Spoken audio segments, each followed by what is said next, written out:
আসসালামু আলাইকুম, শুভ সকাল বন্ধুরা। দেখেন আমি যে পুকুরে জাল পাতাই, সে পুকুরে জাল কিভাবে তুলে নিয়ে আসি। তো প্রথমে আমি পুকুরে নামি, প্রথম কুটির বানটা ছাড়ি, তারপরে শেষের কুটির বানগুলা ছাড়ি। ছাড়ার পরে একটি জালের মাথা আগে হাতে নেই, তারপরে এভাবে টেনে টেনে আমি জাল তুলি। তো এভাবে দেখতেই পাচ্ছেন, এভাবেই তুললাম।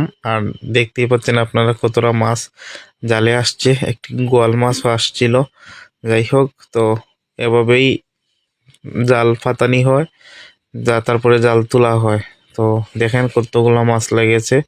সবাই দোয়া করবেন, আর আমার ভিডিওগুলো ভালো থাকলে লাইক শেয়ার কমেন্ট করে পাশে থাকবেন আশা করি। আর আপনাদের প্রতি আমার অনেক অনেক ভালোবাসা অবিরাম সব সময় থাকবে ইনশাআল্লাহ।